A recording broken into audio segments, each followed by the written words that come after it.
Hey, it's Brain Muffin back with another look at things going on in the pop culture. So this caught my eye the other day, and I had to check it out. So a 4-way Star Trek crossover, original TNG, DS9, Voyager, coming in 2019. Now this seems very interesting. So we have the original crew. We have Picard and company with Q in the background. We have Benjamin Sisko and his crew, and it looks like we have Voyager, and it looks like we have Dax, Jadzia Dax, I think, if I remember correctly. Terry Farrell. She was a Dax that I like better. By the time they switched, I really wasn't watching DS9 much anymore, and I did start calling it Deep Threat 9 really, really early on. Apparently, Jonathan Frakes did the same thing, but that's something I've learned recently, but not back in the day. So, for the first time ever, the beloved crews of 4 Star Trek, going to have that trademark in there, incarnations, the original series, the Next Generation, Deep Space Nine, and Voyager will be pitted against one another in IDW's mind-blowing comic books miniseries. Okay, so this is how they're doing it. It's a comic book. Star Trek, the Q Conflict. That explains why we have Q.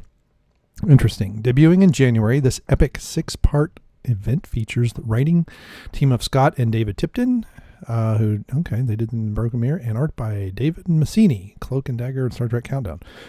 When a dispute between godlike beings threatens the galaxy, it will take all of Starfleet's best captains to stop them. James T. Kirk, Jean-Luc Picard, Catherine Janeway, and Benjamin Sisko must go head-to-head in a competition rigged by the arrogant Q and his nigh omnipotent cohorts. This is it, the biggest Star Trek series ever, spanning starships, centuries, and galaxies.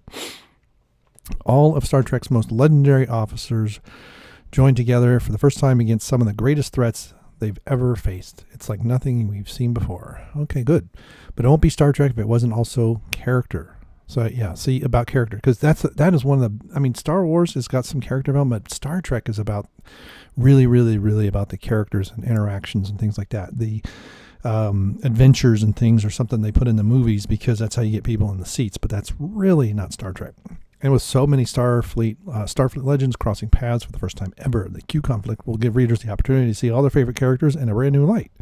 Hopefully a good light. Hopefully they don't do what's happening in a lot of comic books these days and just cuck everybody. And, have the women, whammon. I'm sorry, the whammon more the most powerful, and all the men are idiots. Being at work on Star Trek, the Q Conflict is being at work on. That's a really awkward sentence. It's like coming home after a 5-year mission away, says David Massini, to draw characters like Spock and Picard at the same time. That's so exciting. Well, that's good. Star Trek, the Q Conflict #1, licensed by CBS Consumer Products, will be available with multi-covers, connecting regular covers by David Massini, and retailer initiative variants by George. Oh boy, these names just get worse, don't they? Cult Sodas and J.K. Woodward. That's it? Wow, that's a really short article. I mean, I think the whole thing will fit in my screen capture. It does. Well, I tell you what, I've never really read any of the Star Trek comics. I mean, I'm a fan of the original series, Star Trek Next Generation. To some extent, DS9 and Voyager. Although Voyager B&B got way too many time loops, and I don't like the way they ended it with a time loop. I really have I have a similar way to end it, but they had all of these Borg characters that they had freed. They need to come together, and that's how they should have done it, so as opposed to a time loop. But this sounds interesting, and it's really going to be, what do they do with those old characters? I know there's talk about having a young Jean-Luc Picard new series, which is before the Next Generation, and that type of stuff. But this sounds actually very interesting. And I think if they do it right, it'll be very popular with fans of all 4. So, and if they have the interactions done well, even if fans because I know some people that are just diehard original series, and there's no other Trek after that. I know people who are the way Next Generation, and they like the old series, but each has their own little flair. Obviously, they ran for different times. And then, of course, we got the Star Trek Enterprise, which, was the start of the whole thing, which is not here, which is interesting. And that one was very similar to the original series, was cut short. That's the one with Scott Bakula. And that would be interesting to see, too, since that's kind of the start of the whole thing. And but if they throw an SJW BS in this thing, it's going to be horrible, and it's going to really piss off the fan base of all four. So this is the tightrope they have to walk, right?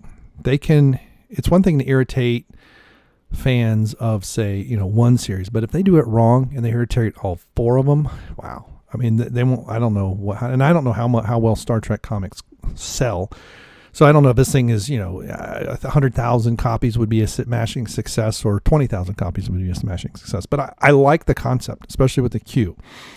You kind of got this in the last few episodes of Next Generation, in that which was bookend, right? It starts with the Q putting humanity on trial for the sins of the past, and at the end, it's can they solve this enigma? And basically, if they don't, life never starts on Earth, and they don't exist, which is pretty interesting.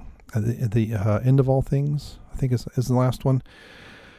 Something like that. But so this could be very good, and it could also be horrid.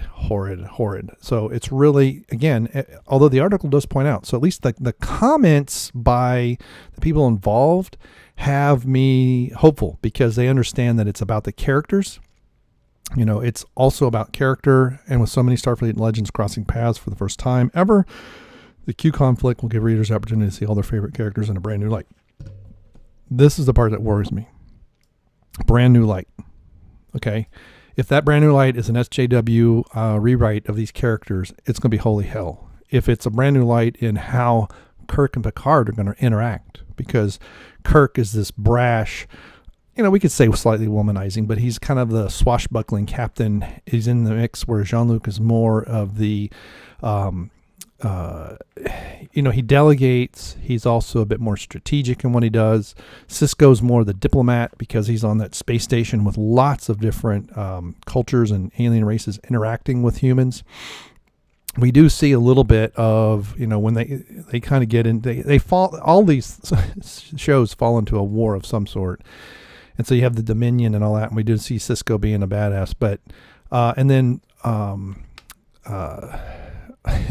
forgetting her name, Catherine Janeway, she has to be a little bit different captain. She has to be, and it's not just because she's a woman. She has to be more like, I won't say necessarily a mother figure, but she has to be more of a parent figure too, because they get, swept across the galaxy. They're way far from home. There's really no way home. There's a lot of adventures. They lose a lot of their crew because of things that happen in the first few episodes. You have a faction that was fighting the Starfleet, and they have to come together just to survive. So she really is a pragmatic and but not ruthless, not without heart. Unlike another Starfleet, I forget. Granted, it's been a long time since I've seen Voyager, but they do come across another ship that gets sucked in that part of the galaxy, and that captain is very ruthless and brutal and survive at all costs, and forgets the human side of things. And Janeway does not, which is good. So because that and it's like she has elements of all three of the other captains. Some of their better elements all kind of combined into her character, which is good. So this will be interesting to see. So in the series, the only ones that never interacted with the Q was the original show, I do believe. I know Janeway did, and I know Picard obviously did, and and I'm pretty sure Q showed up on DS9 a couple times. Although they thought it was him doing stuff, and it really wasn't. So that was interesting. So, well, I'm hopeful, but I am slightly cautious, because in a brand new light can take it in the wrong way. But they do this right, it'll be great. All right. Thanks for stopping by. Thanks so much for clicking that like button, and we'll see you. Bye.